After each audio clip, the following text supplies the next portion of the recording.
आज का वीडियो हम एक क्वेश्चन से स्टार्ट करेंगे। एक छोटा सा क्वेश्चन है आपसे। तो क्वेश्चन यह है कि 2 अंक की सबसे छोटी संख्या ज्ञात कीजिए जो 3 से पूरी तरह विभाजित हो जाए, है ना।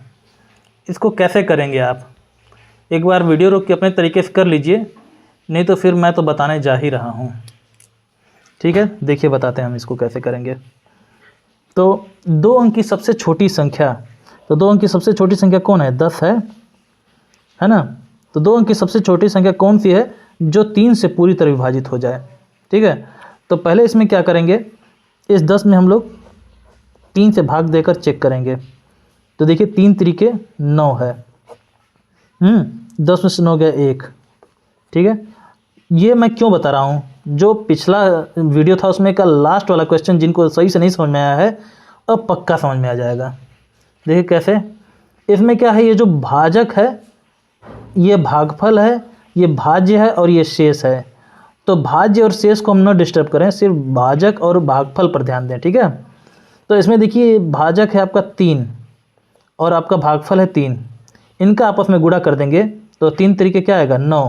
9। तो देखिए 1 अंक की संख्या है ना, लेकिन अगर हम इसमें इस भागफल में 1 बढ़ा देते हैं ना, ये 3 का पहाड़ा 3 बार न पढ़ के इससे 1 बार अधिक यानी कि 4 बार पढ़ते हम अगर, तो क्या आता? 3 गुणे 4 तो क्या आता? 12 आता। ये देखिए 2 अंक की संख्या है कि नहीं। देखिए 3 का 3 बार पहाड़ा पढ़े तो 1 अंक की सबसे बड़ी संख्या निकल आई, लेकिन 3 का जो है पहाड़ा 4 बार हमने पढ़ा तो आपकी ये जो है 2 अंक की सबसे छोटी संख्या निकल आई जो कि 3 से पूरी तरह विभाजित हो जा रही है। ठीक है, यही लॉजिक जो है आपका जो है पिछला जो है वीडियो था उसमें लास्ट वाले क्वेश्चन में मैंने लगाया था, भागफल वाला, है कि नहीं। तो बस यही था, उसी के लिए ये क्वेश्चन था। तो इस टाइप के जो भी क्वेश्चन आए, अब ये तो आपका जो है 2 अंकों की सबसे छोटी संख्या की बात किया है, ऐसे ही 3 अंक की सबसे छोटी संख्या की बात करेंगे। 3 अंक की छोटी संख्या ज्ञात कीजिए, सबसे छोटी संख्या ज्ञात कीजिए जो 7 से पूरी तरह विभाजित हो जाए। तो 3 अंक की सबसे छोटी संख्या क्या है? 100 है, और इसको विभाजित करना है 7 से। तो 100 तो 7 से विभाजित नहीं हो पाएगा भाई, है ना। तो 3 अंक की सबसे छोटी संख्या ढूंढना पड़ेगा जो 7 से पूरी तरह विभाजित हो जाए। तो उसके लिए क्या करेंगे, इसी 100 में हम क्या करेंगे, पहले 7 से भाग करके देखेंगे। ये होगा 7 एकम 7 और 10 में 7 गया 3 और ये आपका 0, फिर 7 चौका 28, तो 10 में से 8 गया 2। ठीक दिख रहा है? दिख रहा है। ठीक है, तो इस शेष का हम कुछ न करें, बस इन दोनों का काम हम देखें, भाजक का और भागफल का। तो अगर हम 7 गुणे 14 करेंगे तो 14 सते 98 आएगा, है ना। 98 तो भाई 3 अंक की संख्या है, यह 3 अंक की सबसे बड़ी संख्या होगी जो 7 से विभाजित हो जाएगी। अरे 3 अंक कर रहा हूँ, 98 जो है 2 अंक की सबसे बड़ी संख्या है ना, 2 अंक की सबसे बड़ी संख्या जो 7 से पूरी तरह विभाजित होगी। ठीक है, लेकिन हमें क्या चाहिए थी? 3 अंक की सबसे छोटी संख्या चाहिए थी ना, जो कि 7 से विभाजित हो। तो हम लोग 7 का पहाड़ा 14 बार ले जा रहे हैं, तो 2 अंक की संख्या बन रही है। हमें 3 अंक की चाहिए तो थोड़ा सा 1 अंक बढ़ा लेते हैं ना, तो इसी में 1 जोड़ देंगे। अगर 1 अंक बढ़ाएंगे तो क्या हो जाएगा? 15 हो जाएगा। तो 14 बार न ले जाके हम 15 बार इसका पहाड़ा पढ़ेंगे। अगर 7 गुणे अगर हम 15 करेंगे तो 15 सते 105 होगा। तो यह देखिए अब 3 अंक की बन गई ना संख्या। अब 3 अंक की ये सबसे छोटी संख्या है जो ये 7 से पूरी तरह विभाजित हो जाएगी। ठीक, तो यहाँ पे 105 ही वह 3 अंक की सबसे छोटी संख्या है जो 7 से पूरी तरह विभाजित हो जाएगी। अब इससे छोटी संख्या कोई नहीं मिलेगी जो 3 अंक की हो भी और 7 से पूरी तरह विभाजित हो जाए। ठीक, तो यही है, एक छोटा सा एग्जाम्पल दे के मैंने इसको आपको समझा लिया। अब मुझे उम्मीद है कि आप इस तरह के क्वेश्चन में आपको कोई कन्फ्यूज़न नहीं होगा। ये छोटी संख्याओं का आपका पता चल गया। अब बड़ी संख्याओं का तो मैं बता दिया था, मैं उससे संतुष्ट हूँ, मुझे लग रहा है कि वो मैं आपको समझा पाया हूँ। ठीक है, चलिए ठीक है, तो आज जो है हम शुरू करते हैं। कल जो है मैं आपको करा चुका था, हमको लग रहा है 18वां क्वेश्चन तक मैं करा दिया था उसमें। अब आज हम 19वां क्वेश्चन लगाएंगे। 19वां देखिए क्या है। 19वां आप लोगों को हो सकता है कुछ लोगों को न आ रहा हो, क्वेश्चन तो मैंने सारा का सारा आपको दिया था लगाने के लिए। 19वां में है, प्रथम 100 प्राकृतिक संख्याओं में 5 और 7 दोनों से भाग हो जाने वाली संख्याओं की संख्या है। ठीक है, कहा है 18वां में, 18वां नहीं 19वां है ना। 19वां में क्या कहा है कि प्रथम 100 प्राकृतिक संख्याएं, प्रथम 100 की बात किया ना, तो प्रथम 100 प्राकृतिक संख्याएं कहाँ से कहाँ तक होंगी? 1 से लगाए 100 तक होंगी ना। प्रथम 100 प्राकृतिक संख्याएं 1 से लगाए 100 तक होंगी, ठीक है। हाँ, तो इन 1 से 100 तक की गिनती में आपको वो संख्याएं ज्ञात करनी है जो 5 और 7 है ना, 5 और 7 इन दोनों से पूरी की पूरी विभाजित हो जाएगी, ठीक है। तो वह संख्या जो 5 और 7 से पूरी तरह विभाजित हो जाए, तो वो और किस संख्या से विभाजित हो सकती है? तो वह 5 गुणे 7 यानी कि 35 से नहीं विभाजित हो जाएगी। आपको 6 से विभाजता का नियम पता होगा, उसमें मैंने बताया था आपको कि जो संख्या 2 और 3 से विभाजित होती है वह 6 से विभाजित हो जाती है कि नहीं। तो वैसे ही जो संख्या 5 और 7 दोनों से विभाजित होगी तो 5 सत्ते 35 से भी पूरी तरह विभाजित होगी, है कि नहीं। तो वही चीज़ है। तो प्रथम 100 प्राकृतिक संख्याओं में यही आपको पता करना है कि 5 और 7 दोनों से विभाजित होने वाली संख्याएं कितनी हैं, यानी 5 और 7 यानी 35 से विभाजित होने वाली संख्याएं कितनी हैं, ठीक है। तो इसके लिए कुछ नहीं करना है, आप इनमें देखिए ये एक बाउंड्री दिया हुआ है 1 से 100 तक का, है ना। इसमें बड़ी संख्या क्या है? 100 है, आपको मैं बताया था। 100 में 35 का भाग करिए, इसका करेंगे आप भागफल, है ना। और माइनस, अब छोटी संख्या क्या है? 1/35, इसका भी निकालेंगे आप भागफल। ये तो मैं आपको दूसरे चैप्टर में भी बता चुका हूँ, हाँ, चौथे चैप्टर में भी बता चुका हूँ। अब 5वें चैप्टर में भी सेम क्वेश्चन आ रहा है कि नहीं, ठीक है। अच्छा, यह 5 गुणे 7 करें ना करें, 5 और 7 दोनों से विभाजित होने वाली संख्या की बात कर रहा है ना, आप कुछ ना करें, 5 और 7 का एलसीएम निकाल लें, लघुत्तम समापवर्त। तो क्या आएगा? मैं देखिए 5 गुणे 7 इसलिए कर दिया हूँ क्योंकि 5 और 7 दोनों अभाज्य संख्याएं थी, लेकिन अगर वो भाज्य संख्या कोई होती तब, अगर ऐसा होता कि प्रथम 100 प्राकृतिक संख्याओं में इससे क्या नाम है आपके 4 से और 6 से विभाजित होने वाली संख्या ज्ञात कीजिए, ऐसा कुछ होता तो तब तो आपको एलसीएम निकालना पड़ता। तो ये अभाज्य था इसलिए मैंने डायरेक्ट गुणा कर दिया। तो यहाँ पे आप सबसे बढ़िया एक काम कीजिएगा, डायरेक्ट गुणा न करके एलसीएम ही निकालिएगा, लघुत्तम समापवर्त। तो ये आप 5 और 7 का लघुत्तम समापवर्त निकालेंगे तो क्या आएगा? 5 एकम 5, ये 7 नहीं कटेगा 7, फिर 7 का ये कटेंगे तो ये 1, 7 एकम 7, तो इन दोनों का लघुत्तम समापवर्त कितना आया? ये 5 गुणे 7 बराबर 35, ठीक है भाई। अब से ध्यान दीजिएगा आप लोग कि लघुत्तम समापवर्त निकालिएगा ऐसे प्रश्नों में, ठीक है। जब पूछ देगा कि इन सब में कोई रेंज दे देगा कि 1 से 100 तक में या प्रथम 100 प्राकृतिक संख्या में कितनी ऐसी संख्याएं जो 5 और 7 से विभाजित हो जाएं पूरी तरह, या फिर 2 और 3 से पूरी तरह विभाजित हो जाएं, या फिर 4 और 6 से विभाजित हो जाएं, इस टाइप का क्वेश्चन आएगा तो जिनसे विभाजित करने की बात करेगा उनका पहले लघुत्तम समापवर्त निकाल लीजिएगा, है ना भाई। तो वही चीज़ इसमें किया हुआ है, ठीक। तो इन सब का लघुत्तम समापवर्त 35 आ गया। अब इन 35 से इन दोनों रेंज में, है ना, ये जो इसमें सबसे अपर बॉडी है, अपर बॉडी मतलब कि जो इसमें सबसे बड़ी संख्या है उसमें भी हम 35 का भाग करेंगे, और जो भागफल आएगा उसमें से सबसे लोअर बॉडी यानी कि सबसे छोटी संख्या जो है 1, इसमें जो है 35 का भाग करेंगे, तो वो जो भागफल आएगा इन दोनों का हम लोग अंतर निकाल लेंगे, आपको पता चल जाएगा, ठीक। तो इसमें हम जब भाग करेंगे 100 में 35 का तो कितनी बार जाएगा?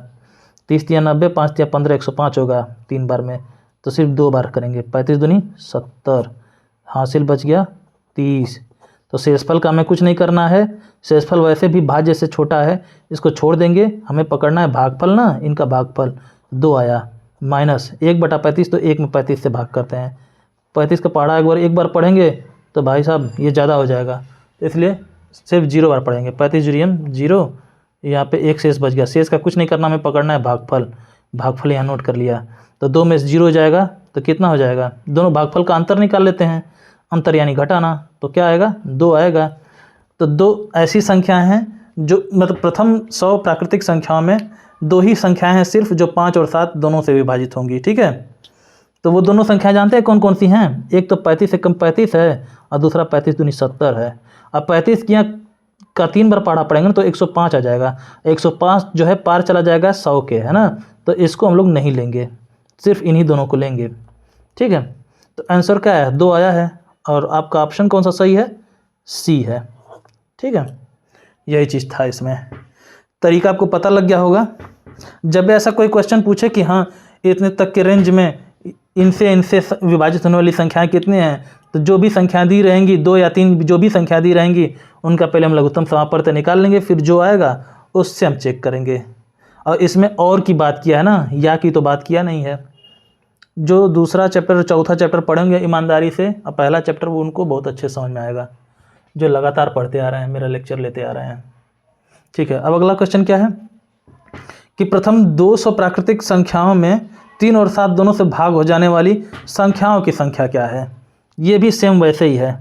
तो ये है 20वां में प्रथम 200 प्राकृतिक संख्या। तो प्रथम 200 प्राकृतिक संख्याएं कहाँ से कहाँ तक हैं, 1 से लगाएंगे 200 तक की गिनती है प्रथम 200 प्राकृतिक संख्याएं, है ना। और इनमें जो है पूछ रहा है कि इन संख्याओं में 3 और 7 दोनों से भाग लगने हो जाने वाली संख्या।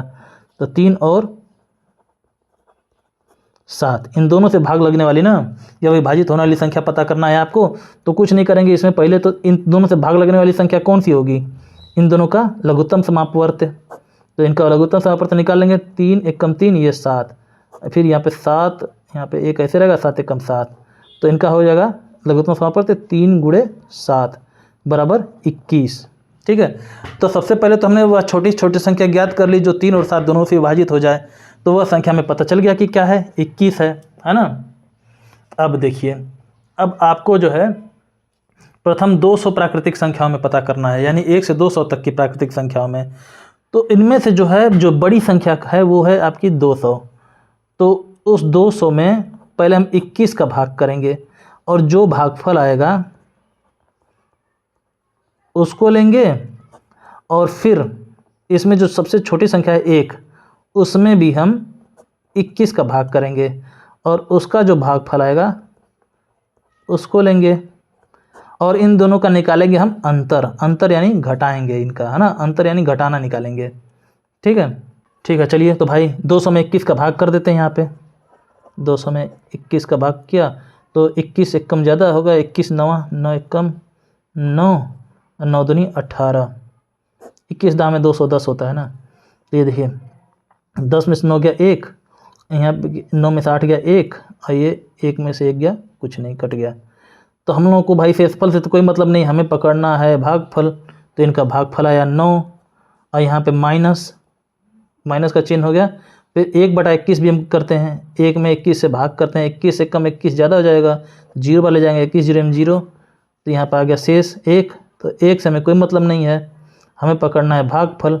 तो भागफल 1/21 का आया 0, और घटा देंगे तो 9 में से 0 गया 9, है ना। तो ऑप्शन आपका कौन सा सही है, डी ऑप्शन सही है आपका। ठीक है, तो प्रथम 200 प्राकृतिक संख्याओं में 3 और 7 दोनों से भाग हो जाने वाली संख्याओं की संख्या है। तो भाई उनकी संख्या है 9। भाई वो 9 संख्या कौन कौन सी हैं, पहली संख्या है 21, फिर 42, फिर 63, फिर 21 चौक 84, 21 पचे 105, दिख रहा है क्या, हाँ। फिर 21 छका 126, 21 सते 147, 21 अठे 168, 21 नवा 189, है ना। और 21 दाम में तो भाई 210 हो जाता है। तो हमको प्रथम 200 प्राकृतिक संख्या में ना, तो ये तो 200 से ज़्यादा हो गया, तो इसको लेना नहीं है, हटाइए। बस इतनी संख्याएं हैं, है ना। ये देखिए ये सब की सब 3 और 7 दोनों से विभाजित होगी, कोई भी एक नंबर मिस नहीं होगा। यानी ये 3 से और 7 से भी विभाजित हो जाएंगे। ठीक है, ये तो मैं आपको बताने के लिए ऐसे लिख दिया हूँ, ये सब लिखना कोई ज़रूरी नहीं है। ये आपको पूरी तरह विश्वास हो जाए कि हाँ यही संख्याएं हैं जो 3 और 7 दोनों से विभाजित होंगी। ठीक है, मैं बाकायदा जो है पूरा प्रैक्टिकल करके सोचता हूँ आपको दिखा दूँ कि जो आपका आंसर है वो सचमुच में जो है सही है कि नहीं, आपको संतुष्ट करना चाहता हूँ बस, और कुछ नहीं। ठीक, देखिए अभी 3 से कटेगा, 7 से कटेगा, ये भी 3 से कटेगा, ये भी 7 से कटेगा, सब के सब 3 और 7 दोनों से विभाजित हो जाएंगे। ठीक, तो ठीक है, फाइनल आंसर क्या है 9। ऐसी कितनी संख्या है, 9 संख्या। देखिए 1 2 3 4 5 6 7 8 9, है कि नहीं, यही चीज़ है। ठीक है, अगला क्वेश्चन क्या है, हाँ 20 और 200 के मध्य 2 3 4 और 5 से पूर्णतया विभक्त होने वाली कुल संख्याएं हैं। देखिए बहुत आसान सवाल है, ये आप पहले भी कर चुके हैं, ये सब सवाल मैं सोच रहा हूँ बता क्यों रहा हूँ, ये सब तो आपको आता है। कौन सा है वो? 21वां है। क्या है? 20 और 200 के मध्य ना, 20 और 200 के बीच में है। 20 और 200 के बीच में, यानी कि 20 को तो लेना नहीं है, 200 को भी नहीं लेना है, इनके बीच की संख्याओं को लेना है जो किससे किससे विभाजित हो जाए? 2, 3, 4 और 5 से पूरी तरह विभाजित हो जाए। ठीक, तो ठीक है, हम ले लेते हैं इनको। तो पहले तो इन देखिए, ये 2, 3, 4 और 5 से विभाजित होने वाली हमें संख्या पता कर लेनी है। तो वह संख्या कौन है भाई? तो वह संख्या है इनका एलसीएम। तो इनका एलसीएम क्या होगा? 2, 1, 3, 2 दूनी 4, ये 5, फिर 2 से 1, 3, 2 एकम 2, 5, फिर अब 3 से 1, 1, फिर 1, 5, और फिर 5 से 1, 1, 1, 5 एकम 5। ठीक, क्लियर। अब इनका लघुत्तम समापवर्ती कितना आया? 2 × 2 × 3 × 5, 2 दूनी 4, 3 12, 5 60 आया। ठीक है, ठीक है। तो सबसे पहले तो सबसे छोटी संख्या जो ये 2, 3, 4 और 5 से पूरी तरह विभाजित हो जाए, वह संख्या पता कर लिया हमने ना। कैसे पता किया? इन सब का लघुत्तम समापवर्ती निकाल के। तो 60 ही वह संख्या है जो इन 4 से पूरी तरह विभाजित हो जाएगा। तो एक संख्या पता करने से काम थोड़े चलेगा, इसमें तो पूरा रेंज दिया हुआ है, 20 और 200 के बीच की है ना, 20 और 200 के बीच की संख्या पता करना है जो इन सब से पूरी तरह विभाजित हो जाए। ठीक, तो इन सब से पूरी तरह विभाजित हो जाए, यानी कि इन सब से विभाजित होने वाला 60 है, तो यानी वो 60 से भी विभाजित होना चाहिए, है कि नहीं? तो भैया 60 से विभाजित होना चाहिए, ये पता करने के लिए तो वही वाला हिसाब किताब लगाएंगे। एक नया क्वेश्चन बन जाता है इसी के आधार पे कि 20 और 200 के बीच में 60 से विभाजित होने वाली संख्या बताइए, है ना। अब ये इस टाइप का क्वेश्चन बन जाएगा। तो करना कुछ नहीं है भाई, ये 60 रिप्रेजेंट कर रहा है 2, 3, 4 और 5 को, क्योंकि ये 60 ही ऐसी संख्या है सबसे छोटी जो 2, 3, 4 और 5 से पूरी तरह विभाजित होगा, है ना। तो अब 60 जाएगा ये पता करने कि 20 और 200 के बीच कौन सी संख्या है जो 60 से पूरी तरह विभाजित हो जाए। यह पता करने के लिए इन दोनों में सबसे बड़ी संख्या कौन है? 200 है ना। तो उस 200 में सबसे पहले हम 60 से भाग करेंगे, तो इनका जो भागफल आएगा उसमें से ये छोटी संख्या कौन है? 20 है। इस 20 में 60 का भाग करने पर जो भागफल आएगा वो हम घटा देंगे। ठीक, आराम से पता चल जाएगा। तो देखिए ये आपका इसका भागफल आएगा 3 आएगा। कैसे भाग कर लेते हैं भाई? 60 36 18 180, 60 या 180 होता है, और 60 चौक 240 हो जाएगा, ज़्यादा हो जाएगा ना। तो यही है, यहाँ पे 20 शेष बचा। क्लियर। अब जो है, एक मिनट ज़रा, रूम में मधुमक्खी आ चुकी है भाई, अब वो अपनी फ़्लाइट ले रही है, इधर से उधर उड़ रही है। ये अब चलिए, ये छोटी संख्या जो 20/60 है, इसका जो है कि हम भागफल निकाल लें। 20 में 60 का भाग करना है ना। ओह, वैसे का वैसे ही उतार दिया मैं यार। ये 20 में 60 का भाग कर लेते हैं। अब थोड़ा दिमाग बट रहा है मेरा। 60 का पढ़ा कितनी बार पढ़ेंगे? 20 आएगा, एक बार पढ़ेंगे ज़्यादा हो जाएगा, 0 बार पढ़ेंगे। तो यहाँ पे 20 उतर जाएगा। तो हमें शेषफल से कोई काम नहीं, हमें काम है बस भागफल से। तो भागफल आया इसका 0 आया। इन दोनों का क्या निकालना है? अंतर, घटा देना है। तो बराबर 3 में 0 गया 3। तो 3 ऐसी संख्याएं हैं जो 20 और 200 के बीच में हैं और इस 60 से पूरी तरह विभाजित हो जाएंगी। ठीक है, और जब इस 60 से पूरी तरह विभाजित होंगी तो ये 60 इन चारों संख्याओं से विभाजित हो रहा है ना। तो वो तीनों संख्याएं इस 2, 3 और 4 और 5 से भी पूरी तरह विभाजित हो जाएंगी। ठीक, अच्छा, तो फाइनल आंसर आपका आया है 3, और ये है आपका ऑप्शन कौन सा है ये? हाँ, ऑप्शन ए है। ठीक है, ऑप्शन ए। अच्छा, अब आप पता करना चाहेंगे वो तीनों संख्याएं कौन सी हैं? वो तीनों संख्याएं हैं 60, 120 और 180। 60 एकम 60 दूनी 120, 60 तियां 180। यही तीनों संख्याएं जो 20 और 200 के बीच में भी हैं, और ये इन चारों संख्याओं से विभाजित हो जा रही हैं, 2, 3, 4 और 5 से। देखिए ये 2 से 3 से 4 से और 5 से पूरी तरह विभाजित होगी। ये भी देखिए 2, 3, 4, 5 से विभाजित होगी। ये भी 2, 3, 4, 5 से विभाजित होगी, है कि नहीं? यह चीज़ है, यह चीज़ है। अब चलिए अब आगे है, देखिए 22वां क्वेश्चन समझने से पहले हमें पूर्ण वर्ग संख्या पढ़ना पड़ेगा। ठीक है, पूर्ण वर्ग संख्या किसे कहते हैं उसको समझना पड़ेगा। तो यह देखिए, यह है पूर्ण वर्ग संख्या। यह किसे कहते हैं भैया? ये है, आपको इंग्लिश में देखिए इसको परफेक्ट स्क्वायर कहते हैं। ठीक है,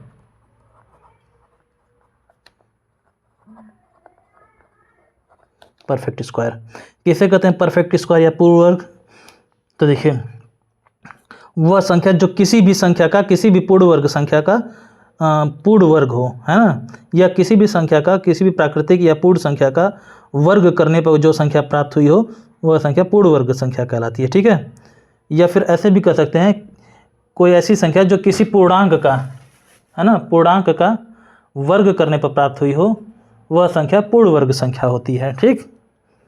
ठीक है, अब देखिए जैसे कि ये 64 है। 64 एक पूर्ण वर्ग संख्या है। क्यों? क्योंकि ये भैया 8 का वर्ग करने पर ये प्राप्त हुई है। 8 का जब आप वर्ग करेंगे तो 8 8 64 होगा। ठीक, जैसे मान लीजिए यहाँ पे 81 है। 81 भी पूर्ण वर्ग संख्या है। क्यों? क्योंकि यह एक प्राकृतिक संख्या, या फिर कह लें पूर्ण संख्या, या फिर कह लें पूर्णांक, हाँ पूर्णांक है 9। ठीक है, उस 9 का जो है ये वर्ग है ना, यह इसका स्क्वायर है ये। तो इसलिए 81 भी पूर्ण वर्ग संख्या है, ये 64 भी पूर्ण वर्ग संख्या है। 100 भी एक पूर्ण वर्ग संख्या है। क्यों? क्योंकि भैया ये 10 का वर्ग करने पर प्राप्त होता है 100। ठीक है, तो ऐसी संख्या है। ठीक है, और दूसरी तरह से, मतलब दूसरा एक तरीका है पहचानने का कि कोई संख्या पूर्ण वर्ग संख्या है कि नहीं। तो उसके लिए क्या करते हैं, उसका अभाज्य संख्या उसका अभाज्य गुणनखंड निकालते हैं। ठीक है, तो अभाज्य गुणनखंड जैसे 100 का ही हम निकाल लें, अभाज्य गुणनखंड क्या आएगा? 2 × 2 × 5 × 5 आएगा अभाज्य गुणनखंड। ठीक है, और इसमें बस हमें पता करना होता है कि जो अलग अलग तरह की इसमें संख्याएं हैं, जैसे इसमें अलग अलग तरह की संख्या कौन है? 2 है, और दूसरी संख्या क्या है? 5 है। ठीक है, और ये जो संख्या है ये जोड़े में है कि नहीं है।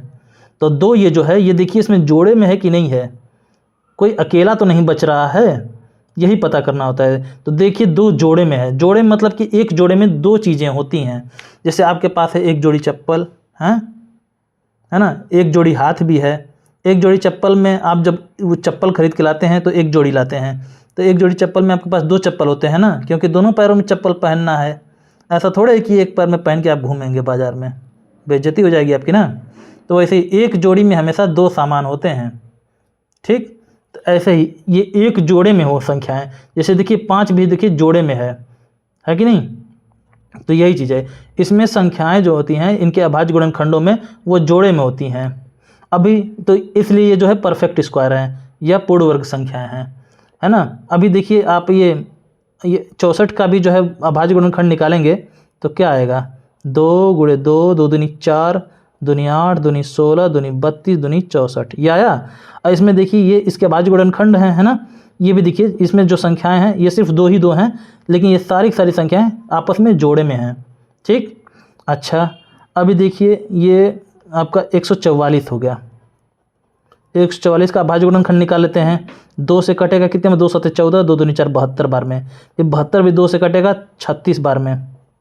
फिर अरे यार, फिर ये 36 भी 2 से कटेगा 18 बार में।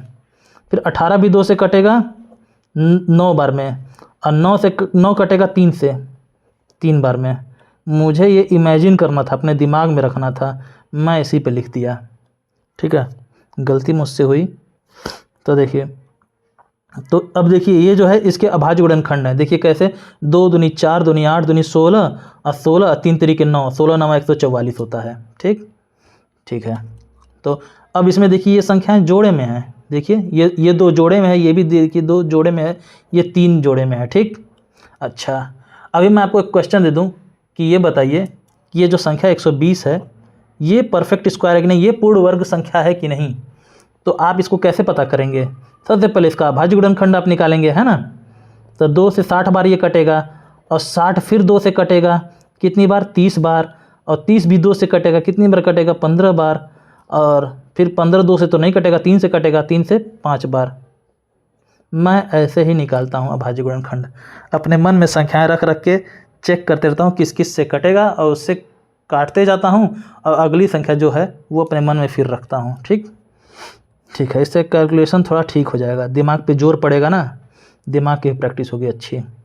ठीक है, तो देखिए इसमें देखें जोड़ा बन रहा है क्या, इसमें ये 2 का जोड़ा बना, लेकिन ये 2 का जोड़ा बना कहीं नहीं बना ना।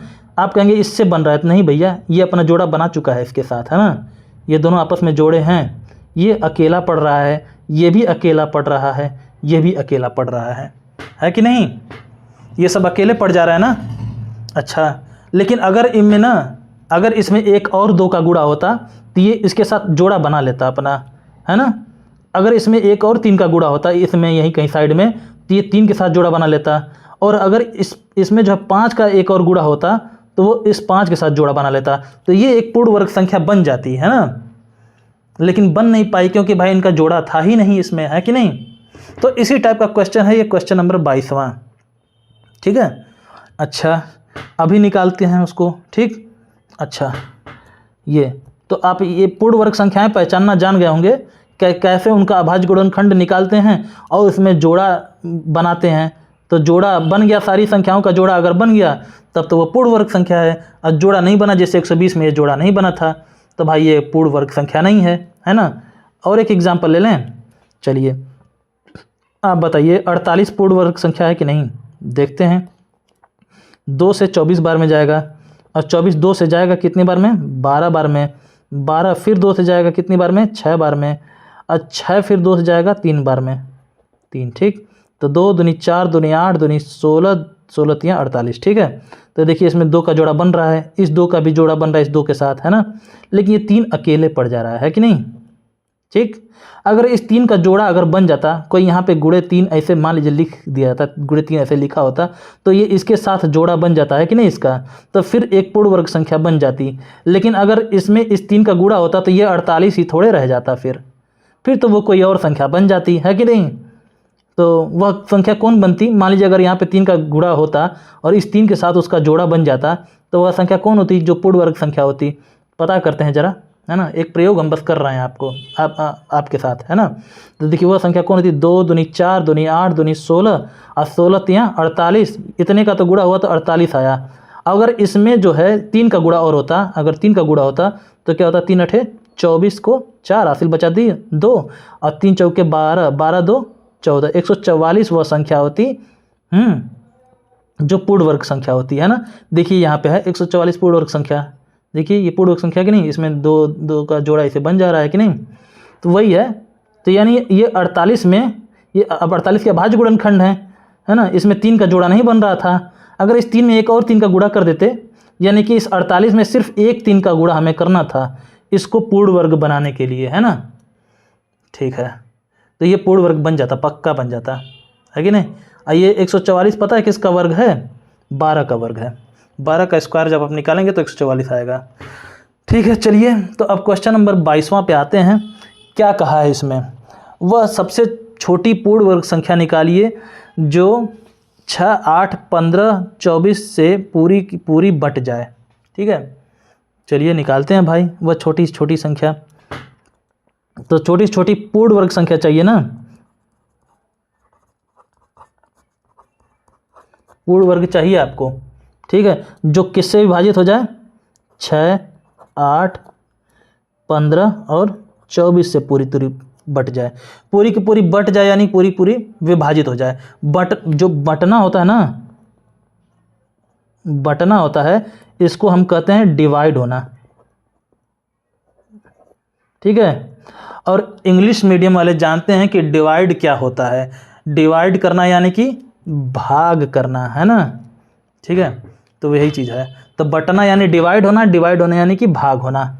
ठीक है, वो सब इंग्लिश मीडियम वाले बच्चे कहते हैं अरे 4 को जो है 2 से डिवाइड करो, तो 4 को ऐसे 2 से डिवाइड करते हैं, भाग करते हैं। ठीक है, क्लियर। तो चलिए अब आगे बढ़ते हैं। तो ऐसी संख्या हमें पता करना हो जो पूर्ण वर्ग भी हो, है ना, और इन सबसे बट भी जाए, इन सबसे विभाजित भी हो जाए। तो सबसे पहले तो इनसे विभाजित होने वाली संख्या हम पता करते हैं। ठीक है, इनसे विभाजित होने वाली संख्या पता करने के लिए हमको इनका एलसीएम निकालना पड़ेगा। निकाल देते हैं भाई। ठीक है, तो देखिए सबसे पहले 2 से कटेगा, 2 तियाँ 6, 2 चौके 8, हाँ, ये 15 नहीं कटेगा, 2 बरेम 24 हो जाएगा। फिर 2 से कटेगा ये 3, ये 2 दूनी 4, ये 15, 2 छक्का 12। फिर 2 से कटेगा 2, ये 3, 2 एक कम 2 आ रहा है फ्रेम में ना। हाँ, फिर ये 15 नहीं कटेगा भाई, ये 2 3 6। अब 2 से कटने वाला कुछ नहीं बचा, अब 3 से कटेगा, 3 एक कम 3 1, 3 5 15, ये 3 एक कम 3। अब 3 से कुछ नहीं कटने वाला बचा, अब इसमें 5 से कटने वाला बचा है, 5 1 1, 5 एक कम 5, ये 1। ठीक है, अब इनका जो है हम ये आगे वाली संख्याओं गुणा करते हैं, 2 गुणे 2 गुणे 2 गुणे 3 गुणे 5। ठीक, इनका गुणा करने पर क्या आएगा, 2 दूनी 4 दूनी 8 त्रिके 24 पचे 120 आया। ठीक है, तो 120 तो भाई पूर्ण वर्ग संख्या है नहीं। कैसे पता चला आपको कि ये पूर्ण वर्ग संख्या है नहीं? देखिए कहीं ना कहीं ये जो है 120 के ये अभाज्य गुणनखंड है। बोलिए है कि नहीं है? है ना। देखिए इनका गुणा करने पर तो 120 आया है, और ये सारी संख्याएं अभाज्य संख्याएं हैं कि नहीं। तो सारी संख्याएं जब अभाज्य संख्याएं हैं तो इसका मतलब कि यही जो है इनके अभाज्य गुणनखंड हैं, है कि नहीं। तो देखिए 2 दूनी 4 दूनी 8 त्रिके 24 पचे 120। तो ठीक है, तो यह तो पता चल गया कि 120 के अभाज्य गुणनखंड ये रही संख्याएं। और हम चेक करेंगे कि 120 परफेक्ट स्क्वायर है कि नहीं, पूर्ण वर्ग है कि नहीं। तो इसके लिए हम लोग जोड़ा ढूंढेंगे। तो 2 का जोड़ा मिल जा रहा है, इस 2 का जोड़ा नहीं मिला भाई, इस 3 का भी जोड़ा नहीं मिला, और इस 5 का भी जोड़ा नहीं मिला, है ना। यानी इस 2 में एक और 2 का गुणा हो गया होता तो जोड़ा बन गया होता इनका, है कि नहीं। इस 3 में एक और 3 का गुणा हुआ होता तो इसका भी जोड़ा बन जाता, और इस 5 में एक और 5 का गुणा हुआ होता तो इसका भी जोड़ा बन गया होता, है ना। तो यानी 2 3 और 5 ये तीनों संख्याएं अधूरी रह जा रही हैं इसमें गुणा होने से। ठीक है, तो इसमें क्या पूछा है, वह छोटी से छोटी पूर्ण वर्ग संख्या निकालिए जो 8 15 और 24 के पूरी बट जाए। अच्छा, 8 15 और 24 से पूरी बट जाए। ठीक है, तो बड़े आराम से निकाल लेंगे हम। एक काम करते हैं, 120 तो इन सबसे पूरी बट जाएगा, है ना। किससे किससे, 6 8 15 और 24 से पूरा का पूरा बट जाएगा भाई। 24 है ना, यहाँ मैं 20 लिख दिया हूँ। ये इन सबसे पूरी बट जाएगी 120, है ना। क्योंकि भाई 120 इन सभी संख्याओं का क्या है, एलसीएम है, लघुत्तम समापवर्त है। तो जाहिर सी बात है ये इन चारों संख्याओं से पूरी विभाजित हो जाएगी। ठीक है, लेकिन 120 पूर्ण वर्ग संख्या है नहीं। तो भाई 120 पूर्ण वर्ग संख्या, तो इसको पूर्ण वर्ग संख्या बना दिया जाए ना। तो बनाते हैं। तो देखिए इसमें 2 का तो जोड़ा बन गया, इस 2 का नहीं बना तो इसमें 2 का गुणा करते हैं। ये 3 करेंगे तो इसमें भी 3 का गुणा करेंगे, और इसमें 5 का गुणा करेंगे। ठीक, तो 2 3 और 5 का गुणा कर देते हैं भाई। तो 2 गुणे 2 गुणे 2, इस 2 में इस 2 का गुणा कर दें, गुणे 2 हो गया। फिर गुणे इस 3 में इस 3 का गुणा कर दें, तो ये वाला 3 पहले उतारते हैं, फिर गुणे ये वाला 3 का गुणा किया, अब जोड़ा बन गया। फिर गुणे ये 5 उतारते हैं, इस 5 में इस वाले 5 का गुणा कर देते हैं, अब तो बन गया जोड़ा सब में। तो भाई अब जोड़ा बन गया सबका। देखिए 2 का 2 से, इस 2 का इस 2 से, हाँ, इस 3 का इस 3 से, इस 5 का इस 5 से जोड़ा बन गया ना। ठीक है, अब जो है ये परफेक्ट स्क्वायर नंबर ये निकाल देंगे सब, ये सारी संख्याएं मिलके, है ना। अब ये अपना अपना जोड़ा जो है बाहर से लेके आई है ना। इन सबके पास जोड़ा था नहीं तो इनको हमने जोड़ा दे दिया कि भाई लो तुम लोग जोड़ा बना लो, मैं अपनी तरफ से दे रहा हूँ। ठीक है, ठीक है, तो इन संख्याओं का इसमें गुणा कर दिया, यानी 2 गुणे 3 गुणे 5 का हमने गुणा किया है। 2 3 6 5 30 का अलग से इसमें हमने गुणा कर दिया है। देखिए ये वाला 2 यहाँ से उठ के गया, ये वाला 3 यहाँ से यहाँ पे है, और ये वाला 5 जो है यहाँ पे है। ठीक है, अब जो संख्या आएगी वह पूर्ण वर्ग होगी। गुणा करते हैं। देखिए ये क्या है, 2 दूनी 4 4 दूनी 8 8 दूनी 16 और 16 यहाँ पे आया 16 गुणे 3 त्रिके 9 गुणे 5 पचे 25। अच्छा, एक काम करते हैं, कर दें क्या, कर ही देते हैं। देखिए यहाँ पे हो गया आपका 4 चौके 16 होता है ना, गुणे 9 गुणे 25। मैं पूरक संख्या ढूंढ रहा हूँ, चुपचाप अपने काम की बात मैं कर रहा हूँ। ये हो गया 25 चौके 100, ये मैं अपने मतलब का काम कर रहा हूँ। और ये 16 को मैं जानबूझ 4 चौके 16 में तोड़ा हूँ। ठीक है, क्योंकि ये 25 में जो है 4 का अगर गुणा होता ना तो 25 चौका 100 हो जाता, वो 4 इसमें से मुझे मिल रहा था, है ना। ठीक है, और ये 4 9 36। भाई कुछ गलत तो नहीं किया मैं, कोई दिक्कत नहीं है। फिर 36 का 100 में गुणा करना आसान है, 36 से कम 36, बाकी का दोनों जीरो उतार दिए। ठीक है, तो देखिए ये 3600 जो है ये परफेक्ट स्क्वायर नंबर है। ठीक है, 3600 जो है ये पूर्ण वर्ग संख्या है, हैं। और ये इसके अभाज्य गुणनखंड ये रहा है ना, और ये जो है कंप्लीट हुआ है अलग से ये इन सबको जोड़ा दे देकर, है ना। इन सबका जोड़ा था नहीं, अलग से जोड़े की व्यवस्था मैंने की है ना। अगर इन सबके जोड़ों का आपस में गुणा करते तो 30 आ जाता। अगर 120 में हम 30 का गुणा कर दें तो वह परफेक्ट स्क्वायर संख्या बन जाएगी। मैं कई तरीके का क्वेश्चन बता रहा हूँ, है ना। ठीक है, एक मिनट ज़रा।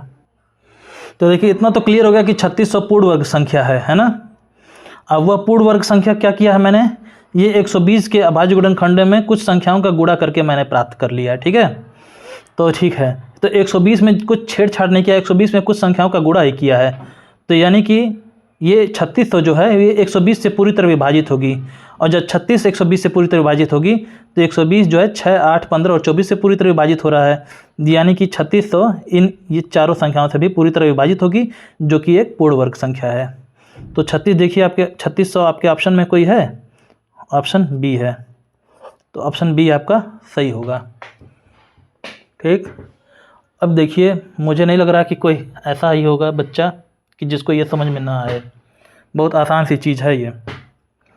ठीक है, और अब अगला क्वेश्चन है 3 और 10 दो सह अभाज्य संख्याएं हैं, तो इनका लसह है। कितना आसान सा क्वेश्चन है। सह अभाज्य संख्याएं सबसे पहले आप बताइए कि होती क्या हैं ये सह अभाज्य संख्याएं। सह अभाज्य संख्याएं, सह अभाज्य संख्याएं वे संख्याएं होती हैं, है ना, दो अंक संख्याओं का जोड़ा होता है ना सह अभाज्य संख्याएं। सह अभाज्य संख्या यानी को प्राइम नंबर होता है, को प्राइम नंबर्स। को प्राइम नंबर्स में जहाँ पे को लग गया वहाँ समझ लीजिए कम से कम दो लोगों का या दो चीज़ों का जो है समायोजन होगा, दो लोग मिल के काम करेंगे। ठीक है, किसी प्रोजेक्ट पे काम करेंगे। तो ऐसे ही सह अभाज्य संख्याओं की बात की है, तो इसमें भी है दो संख्याओं की बात हो रही है। ठीक है, तो ये दो ऐसी संख्याएं जिनका कॉमन फैक्टर है ना एक होगा, कॉमन फैक्टर यानी उभयनिष्ठ गुणनखंड। ठीक है, एक होगा, तो वो दोनों संख्याएं क्या होंगी, वो सह अभाज्य संख्याएं होंगी, है ना।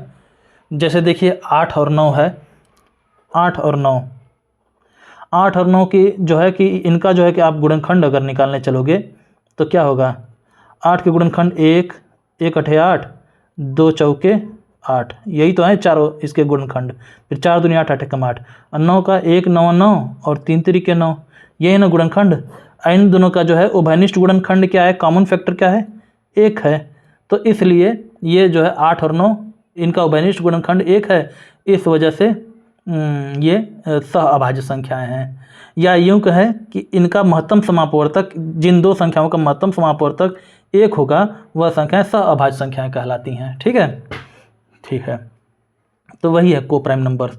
तो कह रहा है कि 3 तथा 10, तो 3 और 10 ये दोनों सह अभाज्य संख्याएं हैं, तब इनका लसह क्या होगा भाई साहब। जब इन दोनों का मसह 1 होगा ना, इनका मसह जब 1 होगा तो इनका लसह इन दोनों के का गुणनफल ही होगा, 3 गुणे 10 ही होगा चुपचाप।